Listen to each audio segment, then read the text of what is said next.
Мама, не оставляй нас. Не плачь, дочь моя. Что успела сказать перед смертью женщина, которая пожертвовала всем ради пророка Мухаммада, салляллаху алейхи вассалям? 3 долгих года голода не сломили ее. Ни один день бойкота не заставил пожалеть о своем выборе, даже тогда, когда казалось, что сил почти не осталось. Но перед самой смертью она сказала дочери всего несколько слов. Эти слова Фатима не забудет никогда. Даже спустя десятилетия воспоминания о Хадидже продолжали трогать сердце пророка. Почему одна женщина оставила такой след в его сердце? Она отдала все, что имела, ради человека, которого жители Мекки называли лжецом. Но очень скоро ей предстояло потерять гораздо больше, чем свое богатство. Все началось за 3 года до той ночи. Тогда никто не мог представить, что Хадиджа, одна из самых богатых и уважаемых женщин Мекки, которой было почти 65 лет, добровольно откажется почти от всего, чем владела. Следующие 3 года стали тяжелейшим испытанием ее жизни.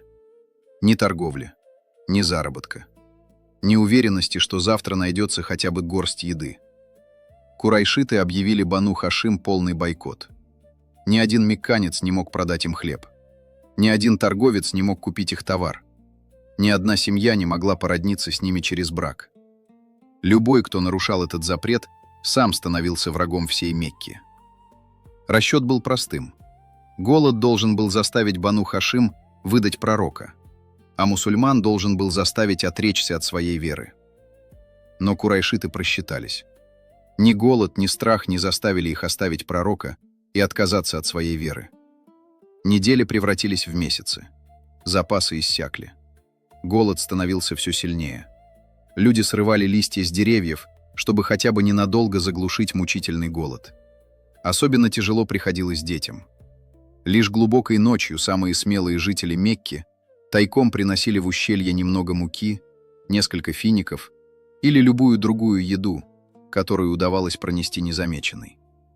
Если бы их поймали, наказание было бы суровым.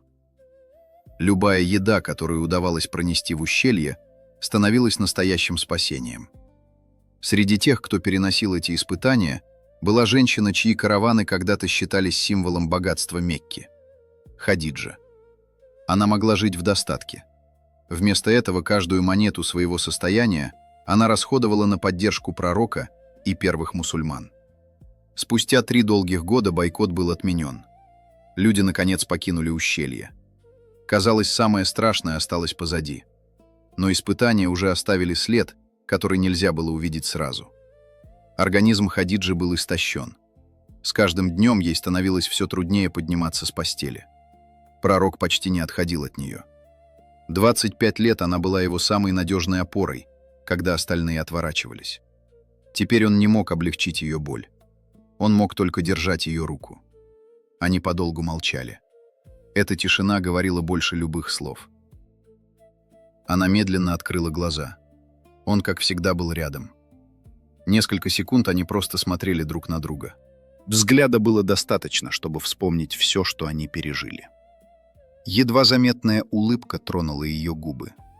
В ее взгляде отражалось спокойствие человека, который ни разу не пожалел о своем выборе. Она тихо поблагодарила Аллаха за годы, которые он позволил ей провести рядом с посланником. В этот момент к постели подошла совсем юная Фатима. Едва сдерживая слезы, она опустилась рядом с матерью и прошептала всего одно слово: «Мама». В комнате стояла тишина, нарушаемая только ее слабым дыханием. Хадиджа медленно подняла руку и коснулась щеки дочери. Даже это простое движение стоило ей огромных сил. «Не печалься, дочь моя. Джибриль передал мне радостную весть от Аллаха. Меня ждет рай, где не будет ни боли, ни усталости». Фатима молча вытерла слезы и крепче прижалась к матери. Пророк продолжал держать ее руку, словно не хотел отпускать ни одного оставшегося мгновения. Дыхание становилось все тише. Ее пальцы медленно ослабли. Затем все стихло. Пророк медленно закрыл ей глаза и долго не произносил ни слова. Никто тогда еще не знал, какое наследие оставит после себя эта женщина. Зейд, о котором она заботилась как о родном сыне, станет одним из великих полководцев раннего ислама. Али, выросший в ее доме, станет четвертым праведным халифом, а совсем юная Фатима продолжит род посланника через Хасана и Хусейна. Именно ее жертвы сделали все это возможным. Но она ушла из этого мира, так и не увидев, как ее жертва изменит историю ислама. Год, в который пророк потерял и Хадиджу, и своего дядю Абу Талиба, вошел в историю ислама как год скорби. Получая подарки, пророк часто отправлял часть из них подругам Хадиджи. Стоило кому-нибудь произнести ее имя, как на его лице появлялась улыбка, словно самые дорогие воспоминания вновь оживали. Аиша позже признавалась, что ни к одной из жен пророка она не ревновала так сильно, как к Хадидже, хотя даже не застала ее при жизни. Однажды она спросила: «Ты так часто вспоминаешь Хадиджу, будто на свете не было другой женщины?» Пророк ответил без колебаний: «Аллах не даровал мне никого лучше нее. Она уверовала в меня, когда люди отвергали меня.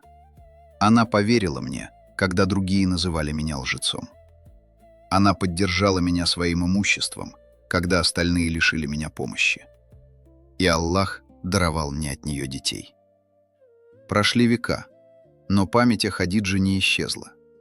Слова пророка о Хадидже продолжают жить. Люди по-прежнему помнят ее веру, ее терпение и ее преданность посланнику Аллаха.